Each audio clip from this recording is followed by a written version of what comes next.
right. Thanks, Lonnie. Yeah, why don't you? Yeah. So thanks again. So this is a little bit different type of session. You know, normally when we think about R&D in the context of AMR, we think about we need more antibiotics. And while we do, the focus here is what sort of scientific learnings and initiatives and innovations can we embrace, adopt, and advance that actually help us to use fewer antimicrobials. And so, you know, whether these are alternative approaches to preventing infections like vaccines, to enhanced diagnostics, to incentives that can help spur development of some of these other types of approaches that are separate from antibiotics. And so we've got a large panel here today, and so to really emphasize the value of the content, I'm not going to give prolonged introductions. So first up is Cliff McDonald, who's the Associate Director for Science, Division of Healthcare Quality Promotion at the CDC. Cliff has a long experience in healthcare-associated infections, nosocomial infections, and more. And he's going to talk to us about scientific advances in research to reduce the need for antimicrobials. Thank you. And thank you to the meeting organizers for inviting me. I'm very happy to be here. Really find the entire discussion very stimulating and a great opportunity for human health to really learn from the One Health approach. We're part of One Health, obviously, but really also clinical medicine to engage further. So the point we're talking about today is that new drugs alone are not enough to protect Americans. We've been talking about surveillance here. It's communicated as tracking. Realize that many people in the public won't know what you're talking about when you talk about words like surveillance. And I saw recently where one thing that CDC does score very well in is plain language communication, and that's certainly been an emphasis. But preventing infections and preventing the spread of disease, that includes, especially in the area of antibiotic resistance, preventing the transmission of antibiotic-resistant organisms. And of course, improving prescribing, we've been talking a lot about. And then this area of developing new drugs and diagnostics. We are going to need focus in all these areas simultaneously, and our focus today is at number 4.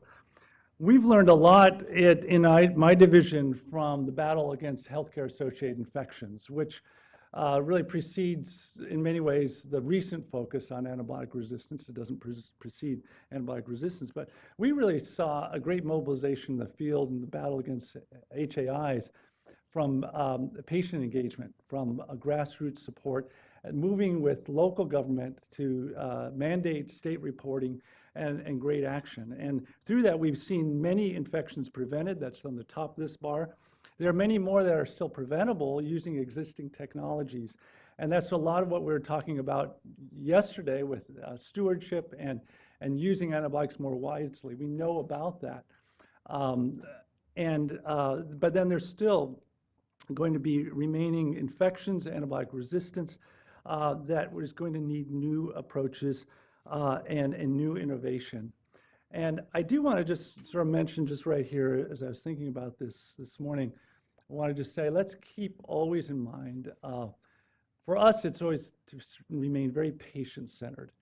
And I think that's all in all of our messaging. We always want to get back, and Dr. King was just talking about the stalling. It's important that we always keep our messages. Somehow, can we bring them back to the patient who's infected with an antibiotic-resistant infection? I think for the One Health group, it's also in food security and even treating animals as well. In the environment also, all these messages that bring it back home to people. Because it's been said before that every statistic or all statistics are really people with the tears wiped away. So that's just one thing I want to say at that point. And when we get in delving into the research, we have a variety of new approaches. I'll mention these. Some of them are some things we've been building on for a while. We've been building on for some time, working with partners in academic and healthcare partners. We have a variety of collaboratives. This is something I think from human health to also bring into animal health. When we talk about a collaborative, it means groups of hospitals that are brought together to explore new ways to prevent those infections or the transmission of resistance using existing technology, but using it in new ways, new innovative ways of application. And that's something to think about also on the animal side too, and I think probably it does occur, but that's something we've certainly been doing. We have 11 prevention epicenters. These are academic centers of excellence spread throughout the United States. We've funded these centers for about 5 years, continuous funding at a time, with bringing in task orders at various times. We really emphasize in there to try to prevent the silos, making them work together on some large multi-centered projects. So very directed that way, and bringing to them all the time questions that are preventing, that need to be answered to advance prevention. I'll be talking to you next about the gut-drug relationship and the patient microbiome. We have recently just funded last year 14 one-year contracts in this area. This came out of our broad agency announcement, which we did for the first time last year. It's listed here as a broad agency agreement, the mistype. It should be broad agency announcement. We just had another announcement go out in March, I think it was, and we're currently in the final proposal stages there. This is an innovative funding contract mechanism where it allows, basically opens CDC up to any academic center, even industry. We have several companies who have won contract awards this way, and I'll mention some of those. So it really opens us up to work with new partners, new academics, and new companies, and new other entities, even state health departments can apply. And the nice thing is that it doesn't involve tremendous initial investments, a 4-page white paper. We received 260 of those white papers this year, tremendous interest in this. And then goes from the white paper stage to a full proposal stage.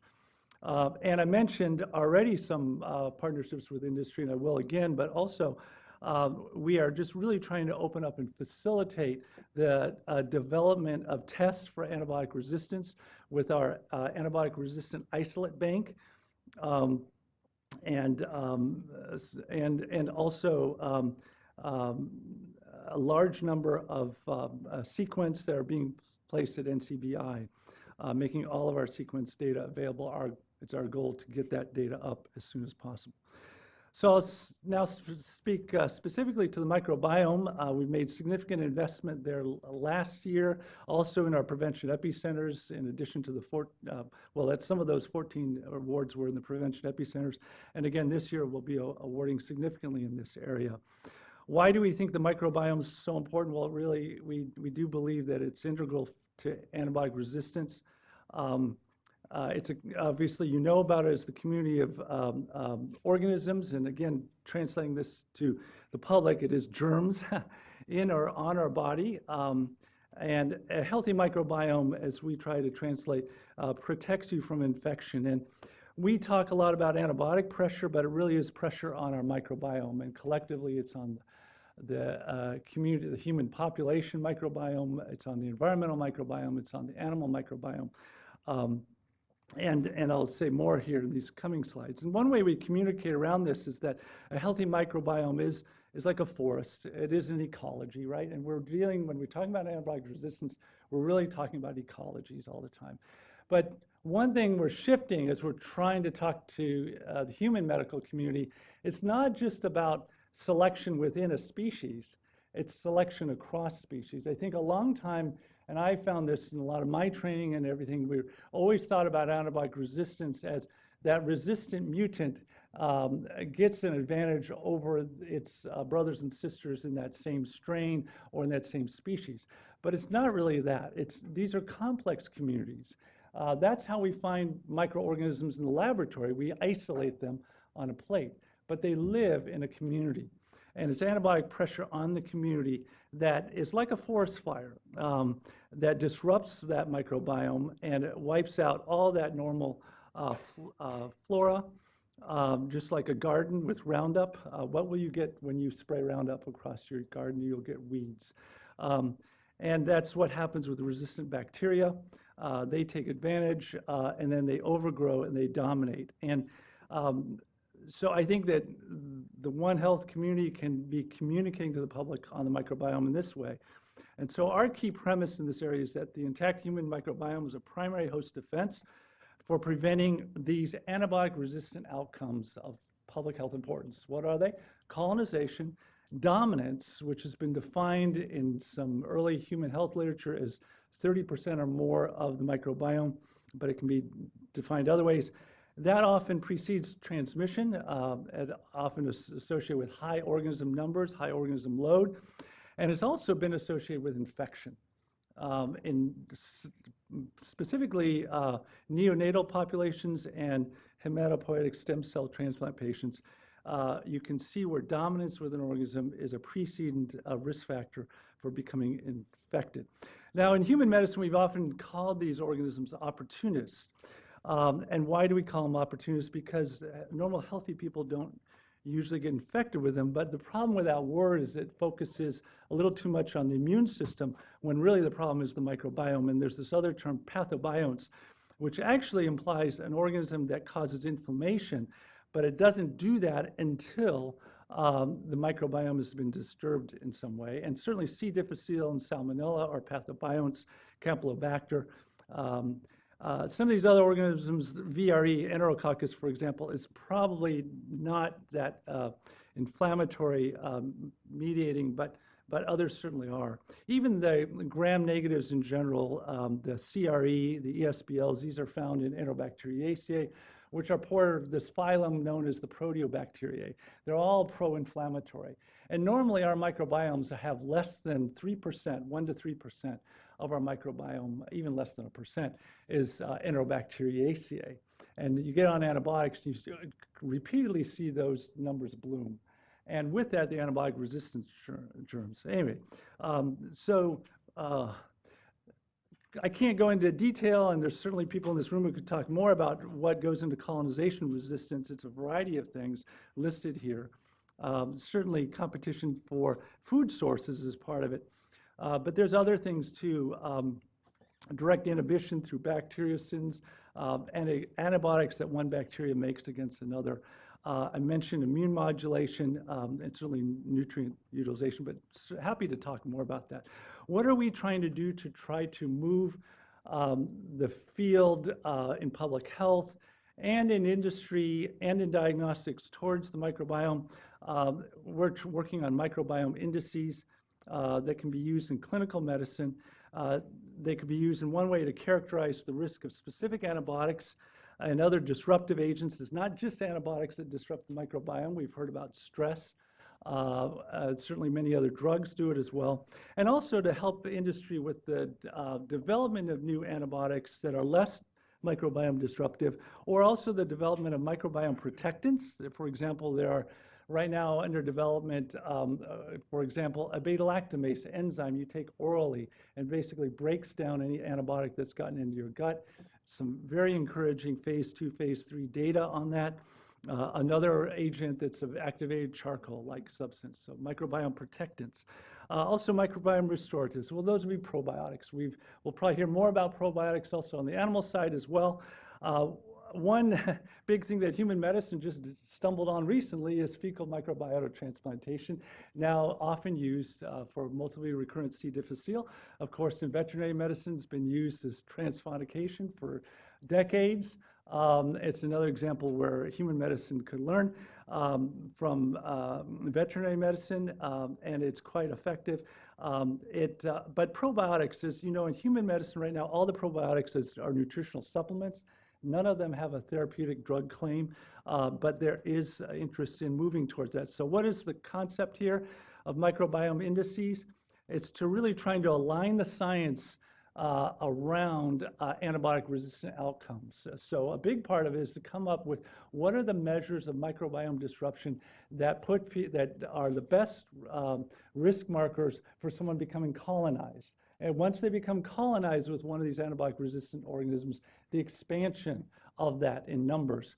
And then later on, transmission or even infection. There's some early data even suggesting sepsis is associated with microbiome disruption.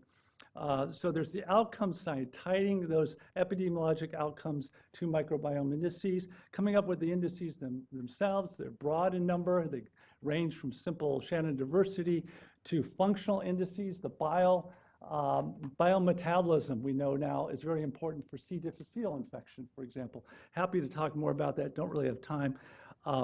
Even the resistome, if you've heard that term, that's just the measure in the microbiome of all the resistance genetic sequence. I think we did hear a little bit about that yesterday, is a microbiome indice.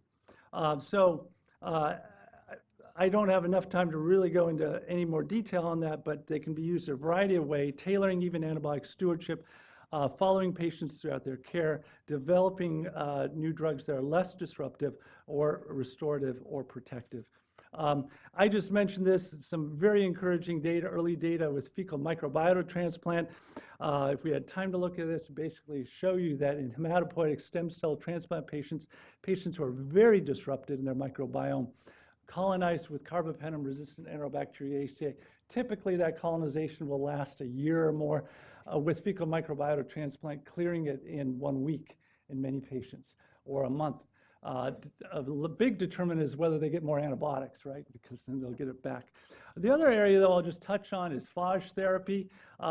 One problem, a lot of excitement about that, but we know these are cleared quickly from the bloodstream. We're probably not going to be able to administer them orally. They do have a real promise, though, for treating chronic infections that involve biofilms, and there's several products here listed that are being under development there. They also are probably a big part of microbiome remediation. Whenever you give an FMT, you're giving them a patient a big dose of phage also. We've been looking at phage for some time, biofilms on medical devices. One of our intramural scientists is a leader in this area and has bound phage to intravenous catheters and urinary catheters and seen some good success in animal models. We've also very recently been encountering problems with carbapenem-resistant Enterobacteriaceae in sink drains of hospitals. Another environmental corollary to what we're talking about. Very difficult to eradicate, and we're working actively with different innovative ways of eradicating it, and one of those is phage. So just to summarize, a lot of different areas where I didn't even touch on all the things we're doing in interrupting transmission, moving beyond simple hand washing or wearing of gloves and gowns to using disinfectants in a novel way or antiseptics. Finally, I'll just end with this, just the isolate bank and supporting industry with these isolates. A great amount of interest in this area, something we are very happy about to see that we can assist drug development and also diagnostics development. So with that, I'm sorry I ran over a little bit. So thank you very much.